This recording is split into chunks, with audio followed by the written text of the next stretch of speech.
Now, it's 4 days since Donald Trump survived an assassination attempt. And there are some pretty wild conspiracy theories circulating in the United States. An advisor to a major donor, the Democrats, apologised after suggesting that the incident was staged. And elsewhere, it's been claimed that foreign governments were behind the attack. It's even been said that it was planned by Republicans. What on earth is going on? Let's try and make some sense of that now. And I'm joined by the US political analyst, Eric Ham. Eric, always an absolute pleasure to have your company. It was an astonishing moment, one that has changed this election and could have changed all of political history. And now the rumours, the conspiracies going around are simply staggering. Tell us what's going on. Well, right now, there is an investigation to actually try to find out the motives behind what led this 20-year-old individual to so brazenly attempt this assassination on the life of former President Donald Trump. Now, of course, in addition to that, there are reports from U.S. intelligence agencies that Iran was also planning to, or trying to plot an assassination of the former president. We're learning that they also provided that information to the campaign as well, and Secret Service certainly was aware of that. But what we do know is, at least right now, sources are saying that there was no collaboration between this 20-year-old suspected shooter and a possible plot by Iran to assassinate the former president.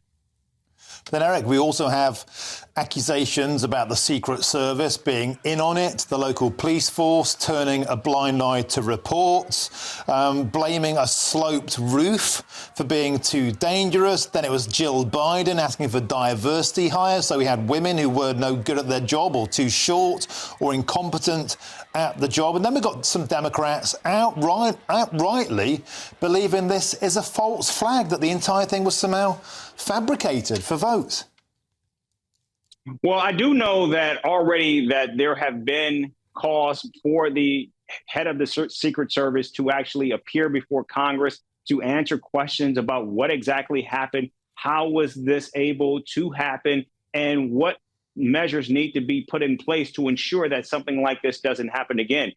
It's very striking because, again, we're talking about the potential assassination of an ex-president. Something like this hasn't happened in more than 40 years. And right now we're getting very little information about that, including the fact of the health and actually what happened to Donald Trump. We're told that a bullet actually pierced his ear, but we don't have any medical records. We haven't heard from the attending physician who actually saw Donald Trump in the wake of this shooting. And so there's very little information that's out there right now. We see a bandage on the former president's ear while he's at his Republican convention, but still no more details in terms of his health, what actually happened, and more importantly, how is his health right now and what exactly happened? Was it glass shard that actually shattered his ear, or was it an actual bullet? We just don't know at this time. Eric Ham, we have a quick minute left. Donald Trump, of course, is due to speak tomorrow at the Republican National Convention. Do you think we'll see a different, more thoughtful Trump, or do you think it will quickly revert to form?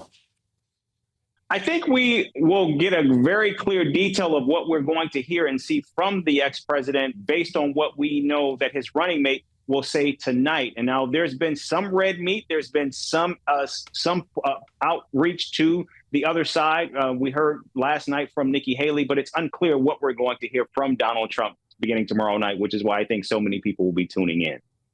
And as you'd expect, Eric Ham has already turned the photographs of that attempted assassination into T-shirts and marketing and fundraising events. That's just what he does. Eric Ham, it's always an absolute pleasure to have your company. Thank you, and I hope to see much more of you